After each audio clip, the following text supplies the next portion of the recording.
You want more on the Avs? You got it. Honestly, does it really matter right now? That's the problem, right? No, just about anybody can get in front of a microphone and talk about hockey. How on earth do you get involved in something like this? It was kind of a fluke. It's funny that this podcast is going off the rails so quickly. This is From the Cheap Seats, an Avalanche fan podcast from 9 News. Seated in a conference room, here are your hosts, Steve Staeger and Geoff Sawtell. All right, welcome to the show. So Geoff Sawtell not here with us right now. Geoff is in Beaumont, Texas, helping out with one of our stations there that needed a little bit of help. So I figured there's a lot of hockey going on. I needed to talk to somebody. So Conor McGahey was kind enough to join us and chat about hockey. Conor McGahey, the voice of the Colorado Avalanche. How are you, sir? Good, Mr. Staeger. How do you do? I do very, very well. Thank you for joining us. You're on the drive back from Pueblo, I believe. Very kind of you to. No problem. I figure if you're on a podcast named The Cheap Seats, you should be eating some sort of greasy food, and so I am doing just that. So if you'll pardon that, while we do, I'm just trying to live the life of the podcast. Dude, that's a phenomenal thing. To keep it as authentic as possible. Yeah. Are you dripping Wendy's grease all over you right now, or how's that working out for you? Well, absolutely not, because I like to respect the wardrobe and the truck more importantly. Oh yes, so good. I've taken the necessary precautions to prevent spillage, so I think we're all set. Good man. What a good man. I want to chat with you because we got to get you in here, by the way, at some point to actually talk to you and learn about your life, because I think you're a fascinating human being. But you are very kind.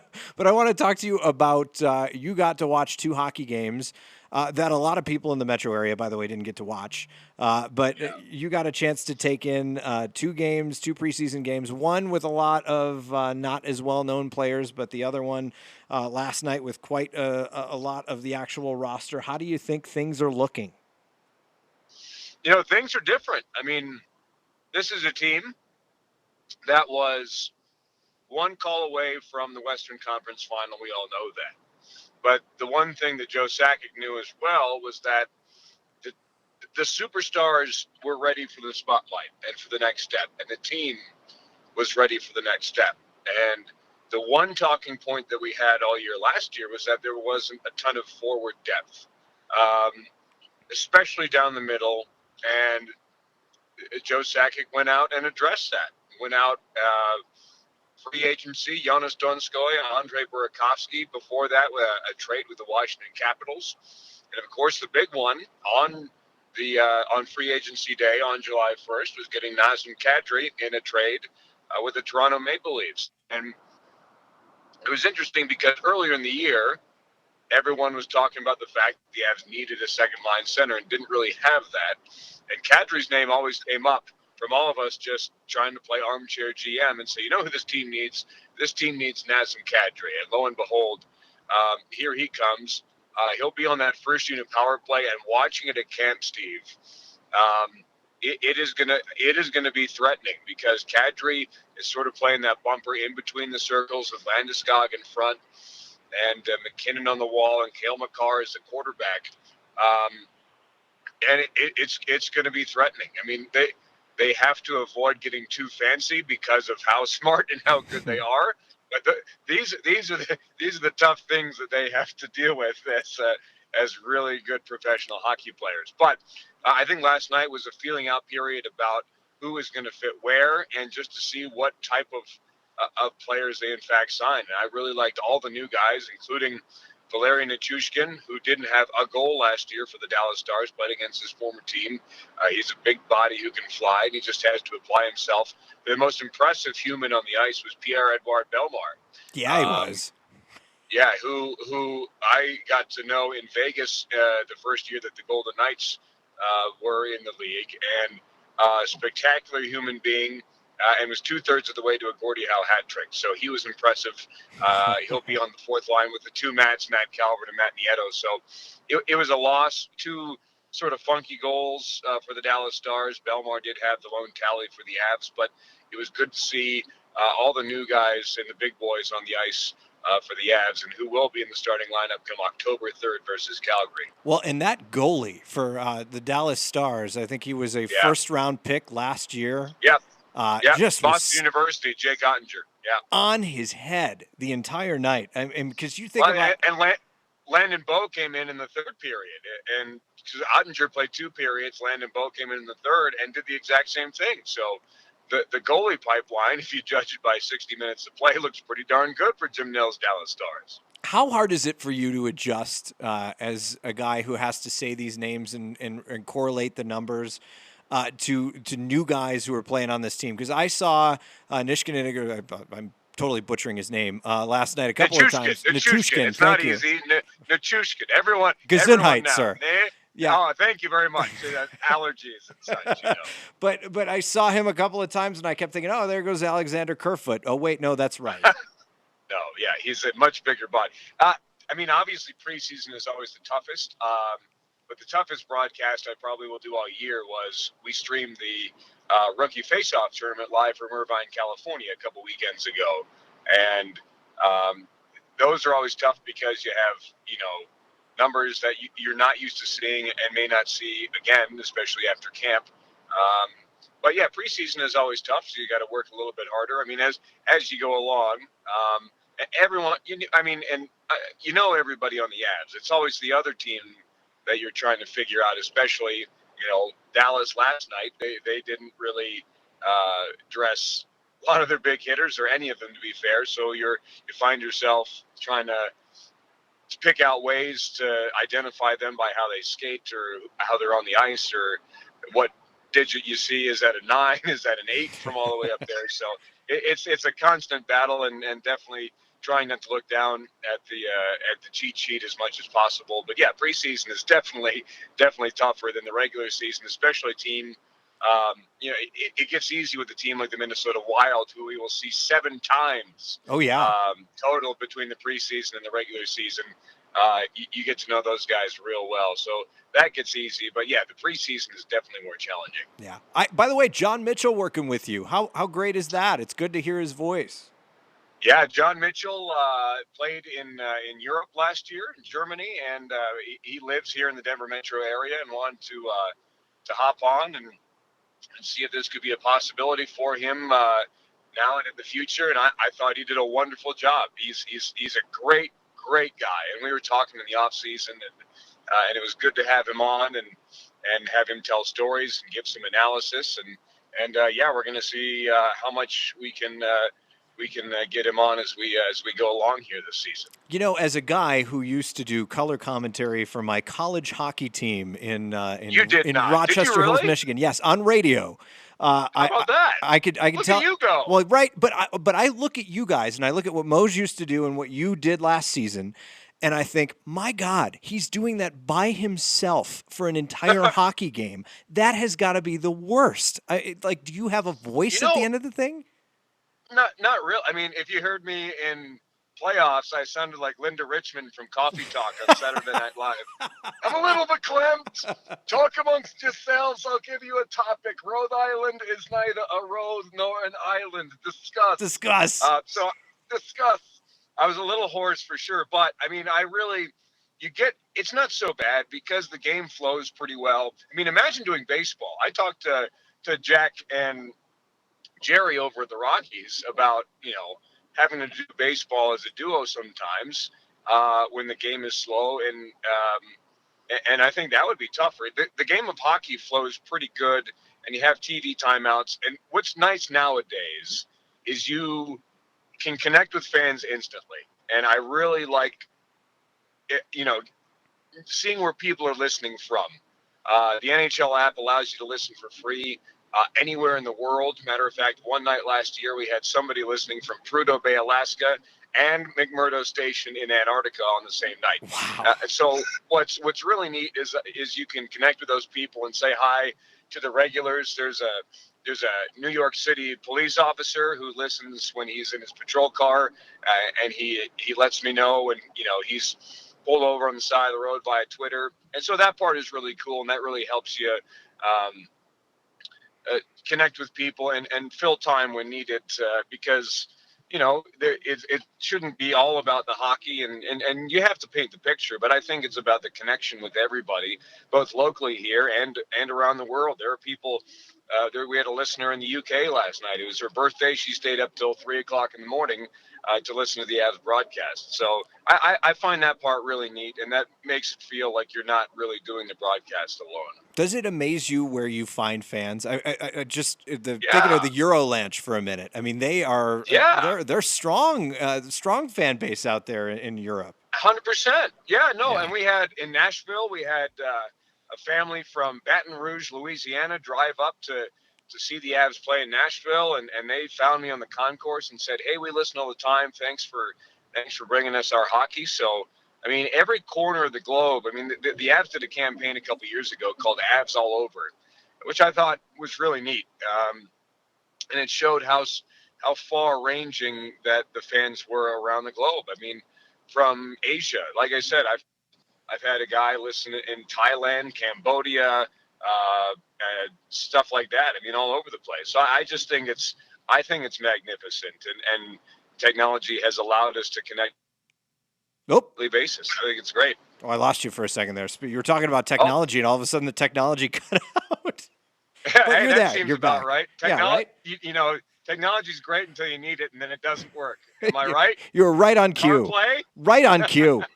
Yeah. So what are you looking forward to the most this season? I'm asking everybody this question just because I'm an off-season guy and I'm excited about hockey. Yeah, I mean, so many things.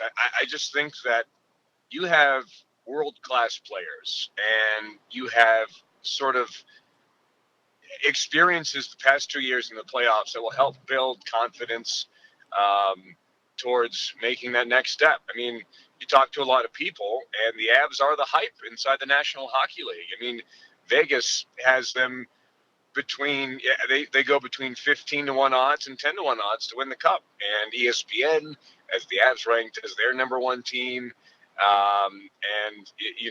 Vegas was here for that first preseason game, and they said, wait, this could be the Western Conference final right here.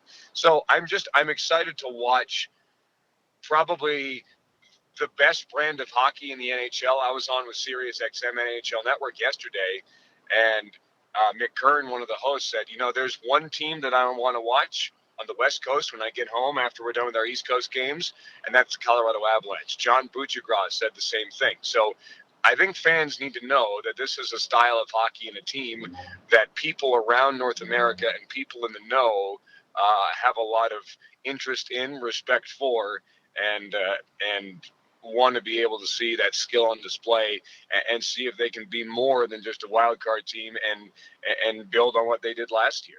Were you doing that interview from your favorite restaurant like you typically do? They seem to always set you up on Skype in a booth somewhere. Well, yesterday was actually NHL radio. With Gord Stellick and Mick Kern. So I was on this very device that I'm talking to you on. But yeah, you're right. Telephone. It's funny because when I do the NHL Network TV hits, I mean it's via Skype or FaceTime. Yeah. And it just depends. You try and find a quiet spot in the sports venue that you're usually in, which is not easy. Most NHL rinks have the Arena Cam, which is linked in under the jumbotron, and you can talk directly. Usually you go down to the penalty box, but sometimes you need to hop on Skype, and we always joke around, guys around the league who can find the worst backdrop for doing their NHL Network hit. You generally look when you've done that before, like you're just waiting for your bottomless chips and salsa to arrive at some point. Right, exactly. Like I thought I ordered a refill on this soft drink, but I could be wrong. Hey, we've got to get you in here at some point and chat. I'd love to chat with you about things hockey. It'll be fun and it'll be good. And you are a great man. Thank you for volunteering your time on your commute. Where are you, near Castle Rock yet? Or are you still in that black hole between Castle Rock and Monument? Yes, I'm in Greenland. There take that for what you will. There you go. Conor McGahey, I cannot thank you enough. You are a gentleman and a scholar, and I appreciate it. Pleasure is mine, Steve. You are a true professional. You are a master at your craft as well, and I am glad and honored that you are a regular inside Avs country. So thank you for all that you do. Thanks for having me on. Good man. We'll talk to you soon. Thank you. You bet. All right, bye-bye. Conor McGahey, just a brilliant, brilliant guy. Cannot thank him enough for coming on the show and filling in for Geoff Sawtell. Checked out the Avs last night, the preseason game. By the way, we're taping this on a Friday, so this was the Thursday night game. Heck of a game. Really exciting to see where some of these guys are, where they're going to go. Watching that power play, we got quite a few opportunities. None of them were scored on, but it was fun to watch. It's just a fast-moving power play. It's going to be a fun season. So, coming up on the other end of this break, I'm going to talk to the guy who keeps things moving at Pepsi Center. His name is Alex Miller. He is the director of Pepsi-vision, the jumbotron. He might give you a tip how you can get on the jumbotron next. Hey Coloradans, have you heard or seen something that sparked your curiosity? We want to hear about it. Call, email, or find us on social media. 9 News listens. Colorado is a sports state. The 9 News app puts all of our great stories in one place. From the pros to the preps, you'll find it all. Plus the latest Broncos update from insider Mike Quist. The 9 News app. Download it today. All right, welcome back. I got to tell you a story from Twitter. Maybe 2 years ago now. I was at the Milan Hajduk jersey retirement game. And I remember it was a night that the Minnesota Wild were destroyed by the Colorado Avalanche. Correct. Yes. Always the best nights. Yes. And I remember a specific moment where the camera on Pepsi-vision pans the Wild bench and just sees dejection all along the Minnesota Wild bench. The saddest of faces, saddest hockey faces you've ever seen in your life. Because it was like 7-2 at that point.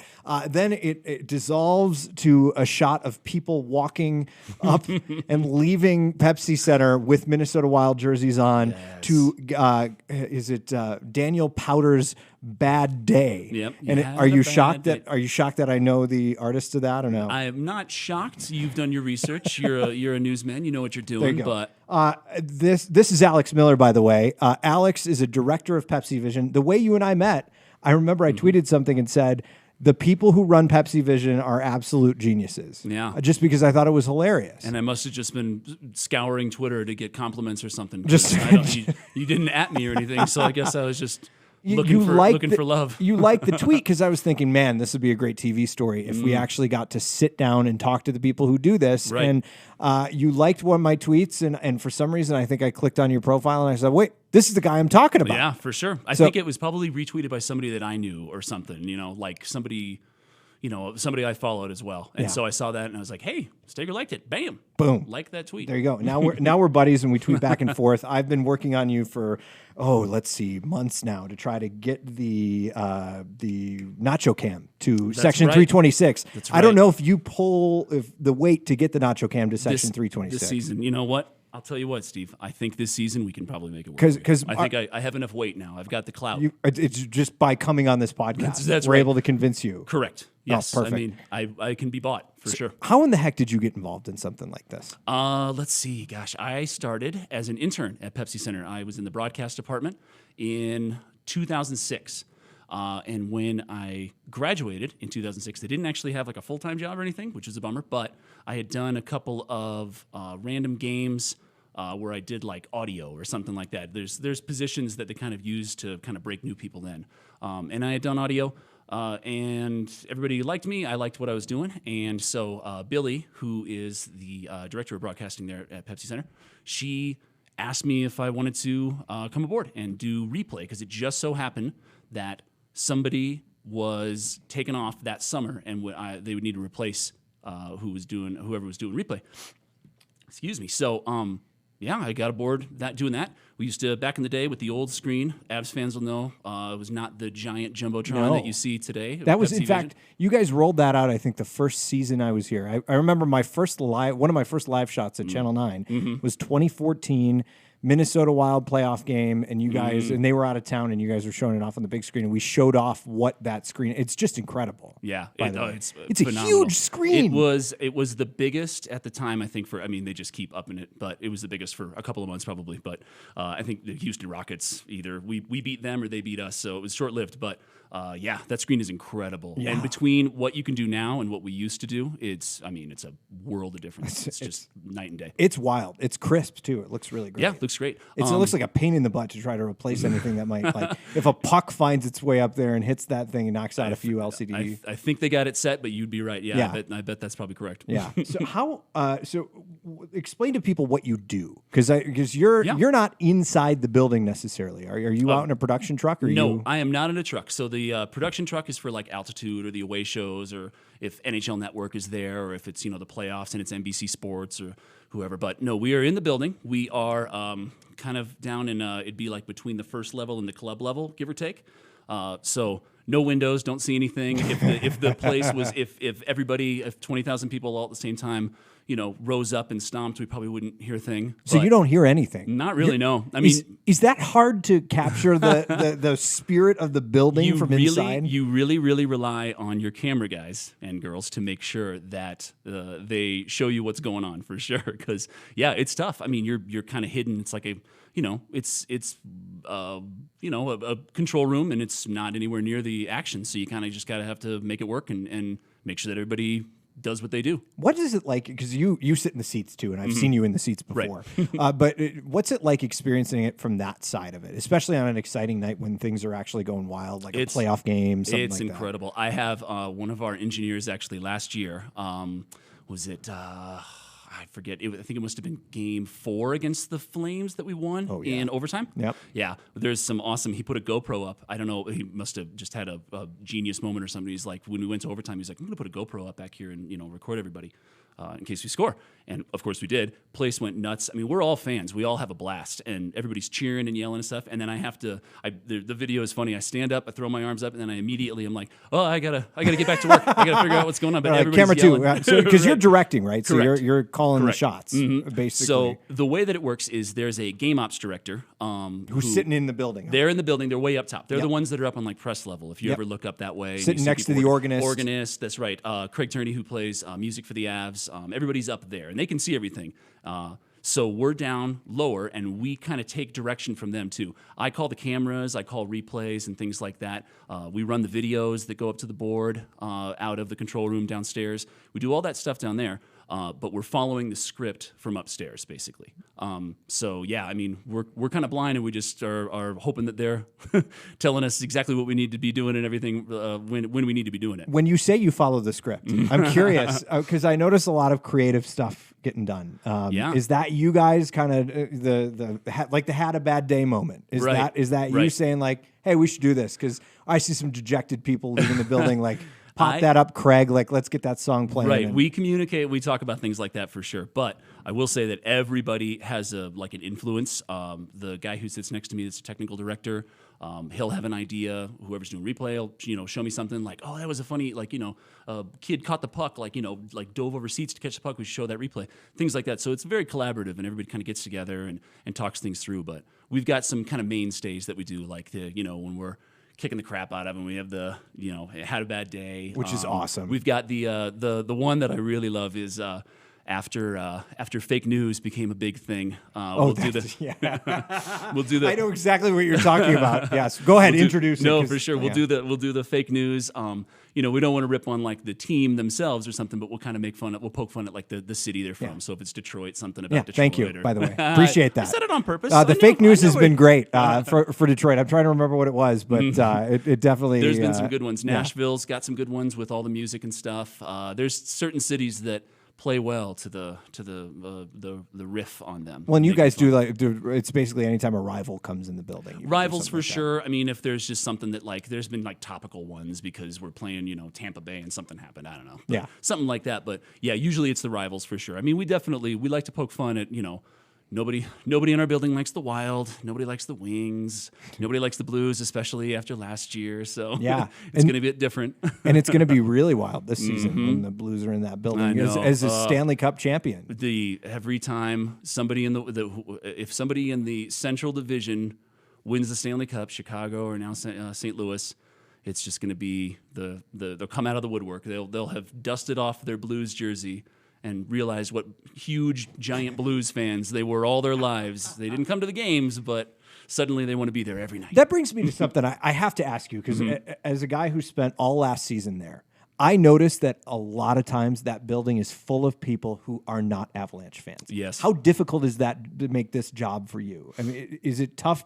you've got to like sort or search out Avs fans, even though they're in there in pretty good For numbers? sure. I mean, I'll say, like, if the team isn't doing well or something, it makes it a whole lot different. People, I mean, you're seeing it right now with the other teams in town, and, they're not doing that great.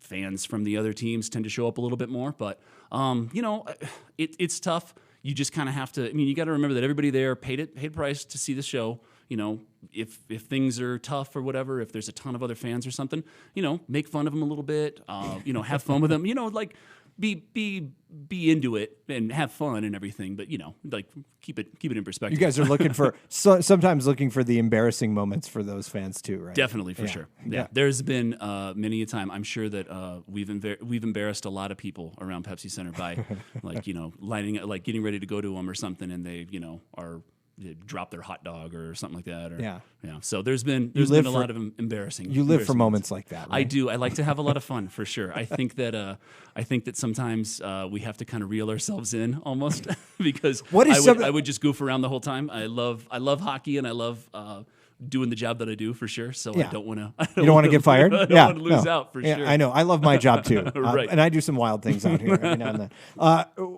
Where did you have to rein yourself in? I'm going to ask you that question. What's one time when you were like, maybe we shouldn't do that? Let's see. There's been a handful of those. I would say, if we're really beating another team or something, like the fake news, like I was talking about, like not being, mean or something. You never want to like make fun of somebody's, you certainly don't want to make fun of the team, like, call out anything that happened. Like if something in the opposing team's organization happened, like, leave that alone. Like we're just going to, goof around with the city or something. Yeah, you're not going to make fun of like the GM or something like that of another team. Right, because you never know. I mean, he might be your boss in a couple of years. Yeah, you never know. Who knows? And plus, I mean, just hey, teams go up and down. I would say that there's been a fair amount of fights in the stands too. Really? Yeah, people kind of get into it, especially some of these division games. There was a fight a couple years ago at a Blues game that there was a lady in a Blues jersey who spat upon an Avalanche fan. Yeah, so we have. And did you catch that? We caught it on camera. We did not put it on the screen though. There's a lot. I will say for everybody out there, if you come to the Pepsi Center, the cameras are always rolling, in the sense that we can see everything all the time. So what do you do with that video? It doesn't necessarily go to the screen. Just save it each game. I mean, you clip it out if it's worthwhile or something. But if it's just somebody sitting there, you're not going to do anything with it. But yeah, fair amount of some good fights that I've seen over the years. Do you have a roll somewhere of a bunch of video of terrible things that have happened? We make kind of a goof around roll at the. We just kind of build like a playlist of like goofy stuff we've seen happen throughout the season, for sure. There's some good ones in there. Some like, we'll go to Kiss Cam or something and just like the most intense make out you've ever seen or something. Everybody's like, oh God, like way too much intensity for the jumbotron, for sure. Take me through the backstage of that. I'm always curious how you guys get ready for something like a Kiss Cam. Sure.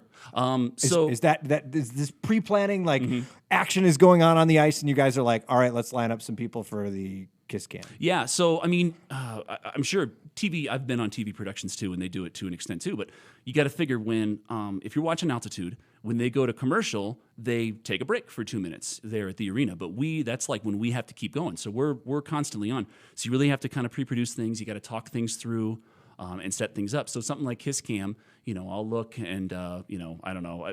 I'm sure people that listen to this know that the timeouts come in the NHL at 14 minutes, 10 minutes, and 6 minutes. I did not know that. I didn't know the actual times. Yeah. So that is the first stoppage that isn't, like an icing or something like that. Like if, somebody gets a penalty called or something, there's like little variations and stuff to change it. But yeah, so the timeouts under 14, 10, and 6. So yeah, each period. If you're watching, each period, correct. So if you're watching at home, you can kind of time it out and know when the next break's going to come. So pay attention, everybody. So you can go get your beer or whatever you're doing. Go grab some food or something. Don't support those fine sponsors of the TV station, right? No, but so we'll set everything up and kind of get an idea. Like Kiss Cam's coming up, so all right, I'll say cameras.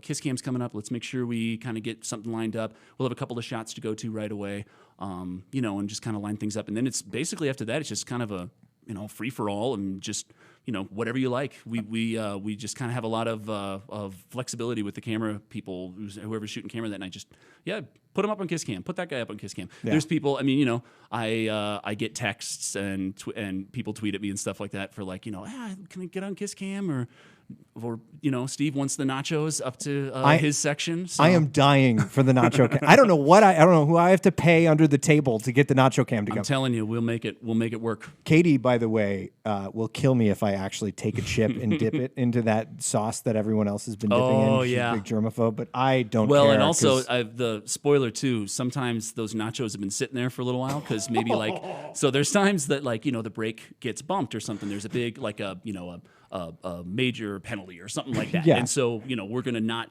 take a timeout during that. So those nachos have been sitting around for a little while too. So you're taking the that chip. Cheese is old. That chip is going to break right in half on the That's cheese. right. That's when you Yeah. know that there's Correct. a problem. Like maybe send it back. Yes. Yeah. Fan favorites, I think, tend to be the Nacho Cam, obviously, but also Lion King Cam. Yes. Which is one of my. You guys It's don't like do this- that enough. It's like the simplest thing. Well, we often.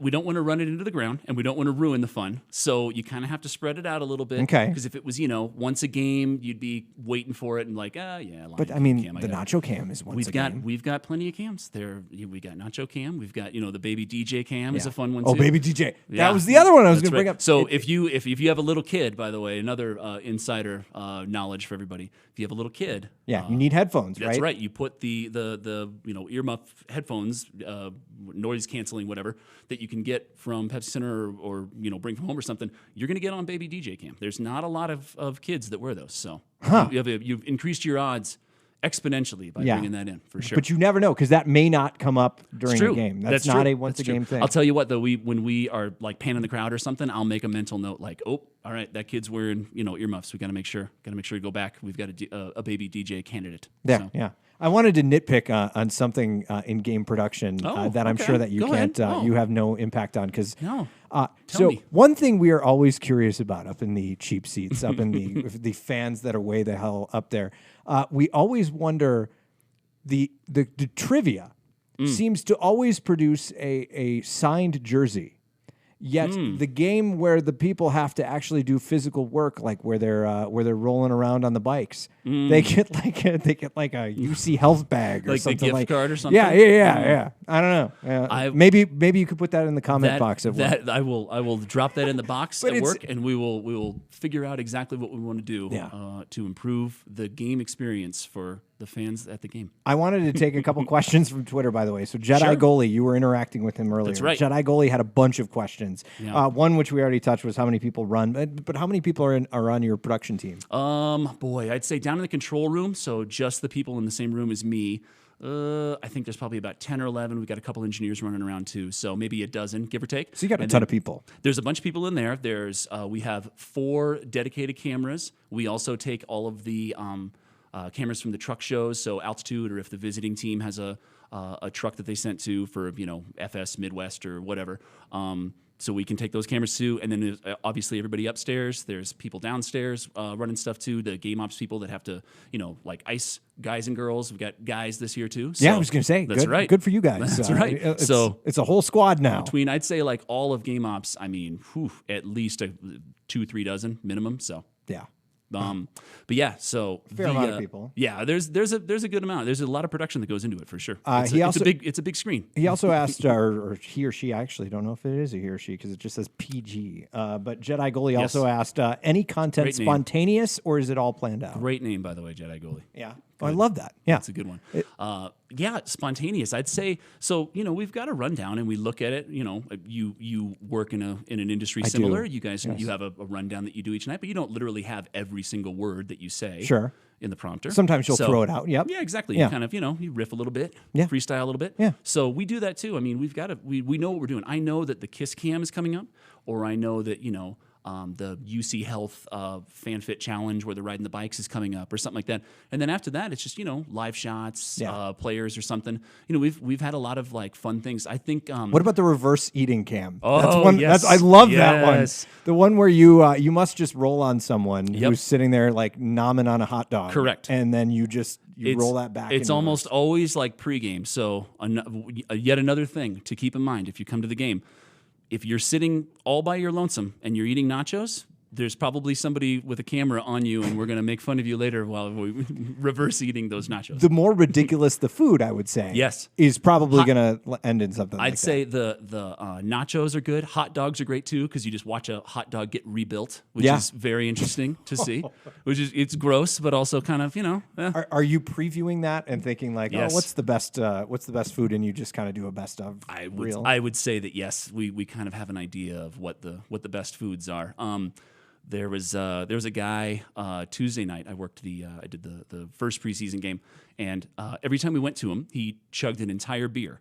And we went to him 3 times, and after the 3rd time, the game ops director that night was a guy named Cam, and we have like you can talk over headset to everybody, or you can talk to individuals. So you just keyed on. I assume just to me, maybe it was to everybody, but he's like, let's not put that guy. X-nay on the Let's not. Let's make sure he gets home safely. That's three. That's a new $15 beers. That's a new trend, right? Like dudes who get on dudes and guys and gals. Yes. Honestly, boy, I sound like I'm 80 years old. Who get up on the big screen tend to do the beer chug thing. Beer chug, yep, that's a big one. Which may not be the most wholesome thing in the world. I mean, hey, if you got a beer and you feel like downing it fast, I'll put you on the screen. Go for it. To a limit. There's a limit to the madness. Michael wanted to know, what's your favorite Pepsi-vision moment? Favorite Pepsi-vision moment?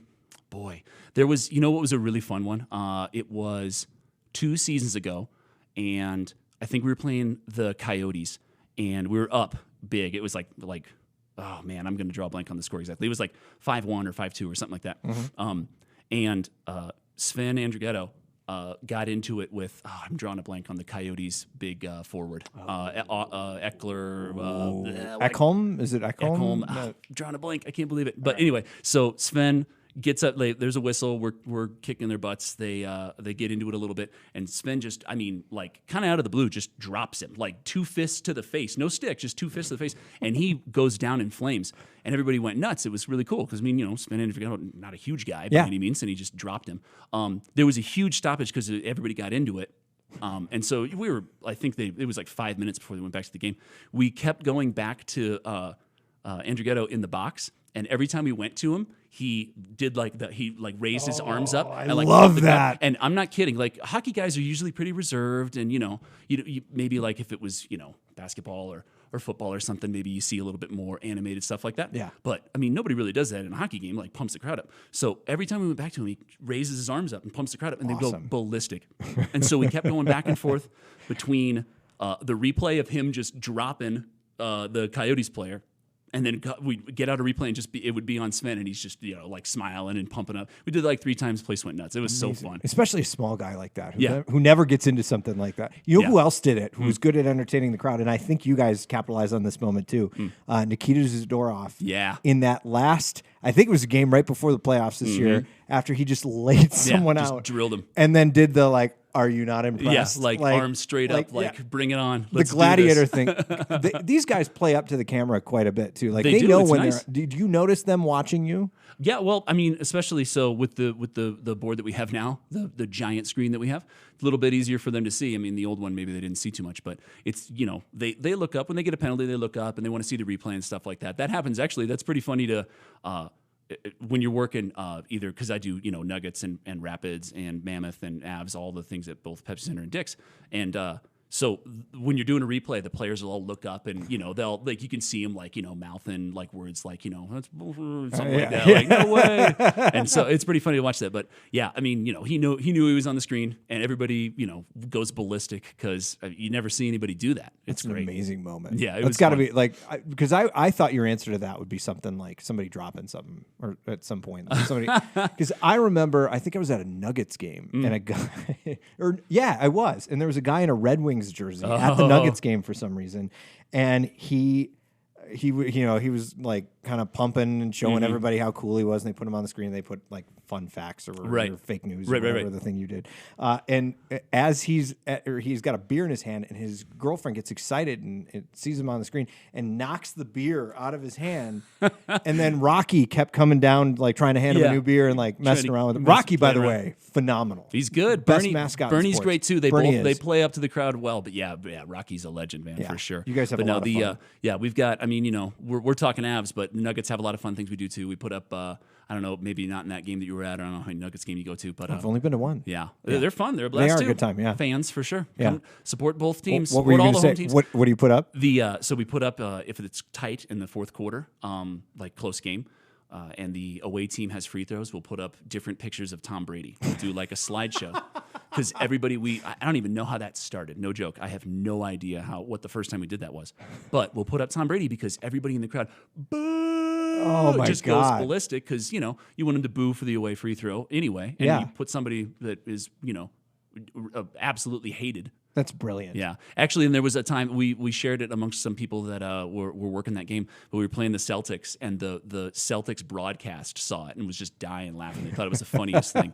So it's nice when you can make the national, the jumbotron is not showing, the game to the people at home watching TV. It's just in the arena. But if, you make the news for something fun like that, it's pretty cool. Yeah, it's very cool. Yeah. I have to ask you this because I, as a wedding DJ, as a former wedding DJ, I don't do it much anymore. Nice. But I used to go to weddings, and if I'd watch a DJ, I'd think, oh, man, this guy's horrible. Yeah, I got terrible. This. Do you go into other arenas and say, this is the worst show I've seen? Do you become a judge instantly and drive people around you crazy? No, I don't. I try not to. Honestly, I've got a 5-year-old son and a 2-year-old son. Yeah. And the 2-year-old has only been to one game, but the 5, my son Lucas, my older son, we go to games pretty often. Games that I don't work, I'll try to get tickets or something like that. And I kind of have to pay attention to him the whole time because he's 5 and he's running all over the place. But even when I go just myself or with friends or something like that, everybody does things differently. I mean, I might think to myself, I will say that if I come to a game and I know who's the director, I'll pull out my phone and be like, oh, "It's terrible. Why'd you? That was a terrible cut. Way to go. What kind of what do you call that? A dissolve? That's the replay you show. Things like that, just to kind of get at him a little bit. But no, when I go around and other arenas around here or travel in the country or something like that, I try to zone out and watch the game because I don't really get to do that. Yeah, I know you never do. 2 more questions from Twitter before I get you out of here. Hit me up, Twitter. What is a disaster moment? Michael wants to know that you had during a game. You think of things breaking down and. You go to a I've had those moments on TV before. I know what live TV just can be like. Your heart, you're just all leaps up into your throat. That's the worst. Yeah. I would say I try not to have too many disasters. I try to avoid them. One bad one of the first years. I would say it was at least 3 or 4 years ago. So I've directed. I started doing replay. And I've been directing the screen since the second year of the big screen, I think that would have been the 14-15 season. Yep. So, I've been doing it for 5-ish, 6-ish years. I think this will be the start. I don't know. I'm bad with math. Anyway, a couple of years ago, we had there was a Lexus sponsored thing that we had to do in a break. We had the girl who that night was we call the position shading or video. They make sure that the camera has enough light in it because they're going back. But the crowd is way darker than the ice or the court. Yeah. So you got to have somebody doing that. By the way, that sounds like a nightmare because you see how white that ice is and how bright that ice is. Yeah, as a technical guy, Yeah. So we had a Lexus sponsored thing. The girl running that night was named Alexa, and then our in-arena host, she took off this past year, but her name was Alexis. And Alexis Perry, yes. Yeah, correct. Alexis Perry, friend of the pod. Yes. So we were getting into this break, and I just kept hearing Lexus, and for some reason I locked up, and I was like, no, Alexis isn't doing anything in this break. I just froze for a good 5 seconds, and I'm just I had to my brain just shut down. I had no idea where to go. I didn't know what I was doing.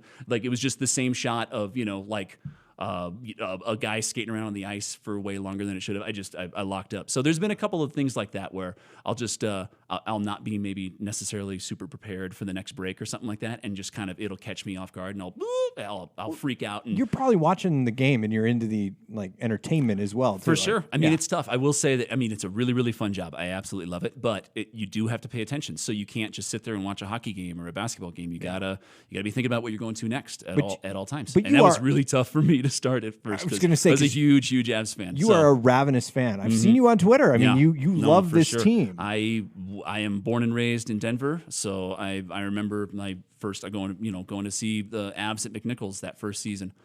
So yeah, I'm a huge fan, and it was really tough a couple of times to not just sit there and pay attention to the action, especially last year and then this year's playoffs, man, those were the most incredibly fun games I have ever worked. I've never seen a building that electric. I will say, shout out to all the game ops people, because like the opens look so cool. Oh, they were crisp. All those LED bracelets, for the games that we had. I think game 3 would have been the first game against Calgary, and those bracelets just popped. Look so cool. The videos are all new for the playoffs and stuff like that. Energy is absolutely insane. I mean, especially winning against the 1 seed. Oh, yeah. Yeah, it was. No one expected them to do that. No, and it was great. I mean, I remember watching that first game in Calgary, and they lost, and I was like, oh, yeah, all right, well, that wasn't a This was a fun loss, whatever. To be fair, we did not think that they would advance, and like the way they had played from January 1st on, right. No one thought that they would be where they were last year. That was such a crazy season for sure. I remember working a game in January and just being like, oh, you guys, you're way too talented to be doing this. So anyway, I mean, I'm a big fan for sure, and everybody in that room, like I said, that we got that GoPro video from Game 4 against the Flames. That was just awesome. Everybody just going ballistic, and then realizing that they have to immediately do their job again and can't celebrate like everybody else does in the arena. Too good. And then one more question from Winner on Twitter, who's a big fan of the show, actually. Yeah, all right. Shout out Winner. Win_ERS, by the way. Win_ERS. Wanted to know if you played any Chell, which, by the way, I had to, full disclosure. I felt like an 80-year-old again because I had to look up what Chell was. Correct. I was like, I think it's NHL. No clue. The video game. I won't even pretend like I had any idea. He tweeted that at me, and I was like, yes, Shell. Yes, we absolutely. play it all the time. Yes, we love it. We love to do it. Do you play video games or anything up there? Oh, no. I will say that one of the older engineers in the past really was into Tetris, and he wanted to try to get Tetris on the big screen and play up there. But no video games. Never played a video game up there. There was another question that he followed up with: if you like binge watch TV. So Winner, yes. No binge watching TV. But I will say it's pretty cool. Like, say there's like a Sunday Avs or Nuggets game or something, we'll throw the Broncos before the building opens up. We'll throw the Broncos game on, or if the Nuggets are playing a little earlier than the Avs or something, we'll throw that up before the building opens up. And it's pretty cool to walk out there and because you can just route like a TV tuner right into the screen, and you can route the audio up to the audio board and send it right out. And it was like that during the playoffs. It was great. Yeah, it would show. Show the away or the other NHL games going on too, which is really cool because I mean the production, everybody that works full time in game ops and game presentation and everything is phenomenal. I mean, I think that they're the best in the league by far. I think that I've been to a couple other arenas, and it's definitely sometimes you are looking at the show and thinking like, it's kind of ho-hum, but they put a whole lot of effort in, and it looks rad. I think it really, really is the best show in the NHL by far. I think it is too, and especially that third period pump up. I don't know why, but I get so excited, and people. I hope they don't change nuts that. for that. I think that they'd burn the building down if we changed it. So I'm sure they're going to keep that one for sure. I was sitting with a guy at the preseason game yesterday, and who was mentioning to me. He's like, like sometimes he's a younger kid. Good dude, by the way, but a younger guy. He's in college still, so I can say kid. I mean, I'm like 10, 12 years out of there. He's a child, right? Just a child. But he was saying he was like, I wish they picked a newer song, dude. Bob O'Reilly, you gotta play it slays, man. That song is awesome. It fits so perfectly with that, and that's such a fun. There's so many little things like that where, like, the editors that work there full time, they create things like that, and they look phenomenal. And sometimes they do things and they run and they look really amazing, and nobody really, it's great. It looks really cool. Everybody loves it, and it doesn't really catch on like something like that. Like that third period pumper. I mean, when that started running, everybody was like, all right, well, I have to. People don't leave their seats in the second intermission, or they get back, they leave a little early to make sure they come back and check out, that third period pumper running. So I cannot tell you how many pictures I've taken of Pepsi Center at that time. When you guys do a good job with the. This is I'm going to get into a nerdy TV thing. Nerd it out. Go. But when you zoom in on the actual phone lights and you throw it out of focus just slightly, it's great. That lens flare thing. Oh yeah. It looks cool. Yeah. It's very cool. It's really, really cool. We've got some. Everybody there is super, super talented. They know exactly what they're doing, and I could not be happier with everybody that works at Pepsi Center. I get to walk in the evening to work games, and everything is ready to rock, and all I get to do is just sit there and look great, and everybody else works behind the scenes to make me look the best that I can. I work a day job, and nobody ever asks me what I do during the day. They just want to know about, directing Avs and Nuggets. I've asked you so many questions. I've given you so many shout outs on Twitter just because there'll be great things going on during the game. No, sure. I'm asking everybody this basically who comes in here. What do you think this season? Do you think they have a decent shot? Oh, absolutely. The forward lines are stacked. I thought, with when you make moves in the offseason, you lose Tyson Barrie or something like that. You're like, oh, damn, that sucks. That's a bummer. It's a big loss. But there are so many guys. This team is incredibly young, and not just young, but incredibly talented. And like we were talking before we started rolling, Cale Makar, that guy should be, working his first job, interning somewhere or something. Dude. And he's playing NHL, and not just playing NHL. He is dominating. That playoff run was insane. He was great. Dude got excited over a Slurpee. That. Right. You saw that quote. Speaking of child, it's just unreal. No. And here sure. he is in the NHL on the top line, probably in the best defensive pair. For sure. It's going to be great. They're stacked for sure. It's going to be a really, really fun season. I have not looked forward to a season like the upcoming season, I don't think ever since I've been working there, just because it looks like it's going to be so much fun. And the greatest part is too, they're all young and everybody is happy. Seems like things are where, like roster moves are working and stuff like that. So there's no reason to think it's not going to just continue on too. Which is great. All right. Before we get out of here, sure, hang out with me for a second. We're going to go through a little bit of feedback for the show. Cool. This is our feedback music. Just because I found this track and I was like, oh, it's perfect. I didn't get to this last week, and I meant to do it. Sure. Mark wrote in talking about believe it or not, our highest rated episode of this podcast so far is the one where I explain why I am no longer a Detroit guy. I would like to, that would make sense. That makes a ton of sense. That was a terrifying thing for me to bring up, by the way. I am sincerely hoping that just by the fact that this is an Avs podcast, that there are some family members back in Michigan who aren't listening to this. Right. Who haven't found it on... You never go home. You're never going back to Michigan now. So Mark wrote in, he said, hey, I'm enjoying the Cheap Seats podcast. However, the ties to the Red Wings are quite concerning. You can't have it both ways, Steve Staeger. Make up your mind. Yes, you can. Come on. They're not in the same. They're not in the same conference, division, nothing. Could you imagine how awesome that would be if they met in the Cup final? But you also wonder, though, would it still be awesome? Because the days of that rivalry, you remember it, I remember it. For sure. The guys who were on that team, they just hated each other. It was like an actual hatred. No, for sure. They despised each other. Would they love each other now? Yeah. Which is so funny how this game works. Yeah, memory is short in the NHL because you play with half the guys. You know what I mean? Like, how many Avs have moved to the Red Wings? How many? Well, actually, I don't think that many Red Wings have come to the Avs, but I feel like a lot more Avs have gone to the Red Wings. Yeah. You shuffle around. You're playing against these guys. You don't really hate them. You know what I mean? Like they did because they fought each other and injured each other. Yeah. But yeah. Patrick Nemeth there in Detroit now. That's right. Which is probably a dirty word. Yeah. But I don't know. Though. It would be a hell of a Stanley Cup. That'd be awesome. Final. But you're right, though. I mean, the crossover, I get it. As the director of Pepsi Center, I should probably not say that I like the Red Wings. By no means do I like the Red Wings, but I mean, come on, they're an enjoyable team when the rivalry was big. I mean, they had unbelievable talent. We had unbelievable talent. That's fun. But you got to love the moments when Mark Castellano can play the right. Red Wings suck song. The Red Wings song. suck. That's right. That was hard to hear when he was like, there's it's also one of my favorite things. There's a guy who shows up to every game, by the way, in a Red Wings jersey, or used to anyway. But really, it doesn't matter who we're playing. He's always wearing a Red Wings jersey. He was like, that guy's. Do you watch him bold, during the game? Bold. It stands out. It's a giant red jersey. We're playing like the Blues or something. It's just bright red jersey standing out. You're like, what's this guy doing here? We should get that guy in here. Find out what's wrong with him and why he insists on wearing that jersey to non-Red Wings teams. I may or may not have worn a Red Wings jersey in a Pepsi Center. I've seen photos. Oh, you've seen the photos? Oh, yeah, for sure. Oh, yeah. They make it up there every now and then. Yeah.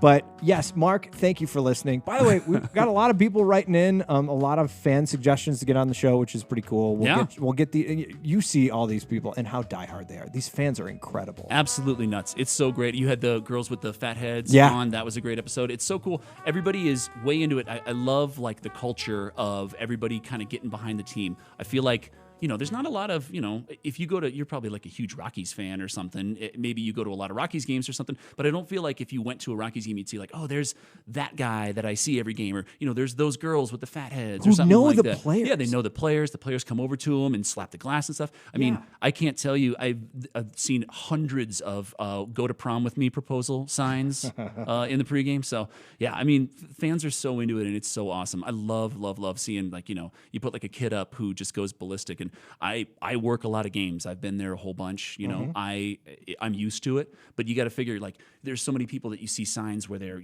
I came down from Montana. This is my first Avs game. I've been a lifelong Avs fan or something like that. You're like, that's so awesome. That is really, really cool to be able to, put them up and they get to see themselves and wave and have a blast. So, yeah, entertaining, being able to entertain the fans is so much fun. Very cool. Where can people find you on Twitter? My handle is, it's actually MC Churaka. So, what does that mean? So, back in the day when Twitter was just being born, yes, a couple of buddies of mine, we would do, you were talking about nerding out a little bit. We would do Star Wars rap battles. Nice. And we did that before Twitter was around. And so I didn't know what Twitter was. And so I was just like, yeah, let's just do these dumb Star Wars rap battles back and forth to each other on Twitter. So we all had Sith Slayer and MC Chewbacca and stuff instead of Chewbacca. So, I mean, it's the dorkiest thing you've ever heard in your life. But I love it.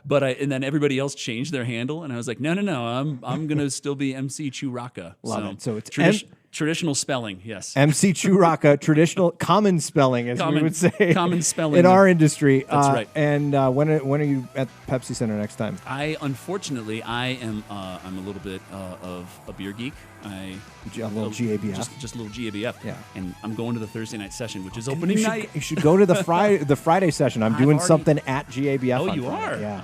Oh, a little festival flair competition. Yeah, so I'm working that second game, the Saturday night game against Wild, which will be good, though. All right. Because I love working Wild games because it is so great. I feel like every Wild game that I work, we win 7-0 or 5-2 or something. We just get to make fun. Run them out of the building.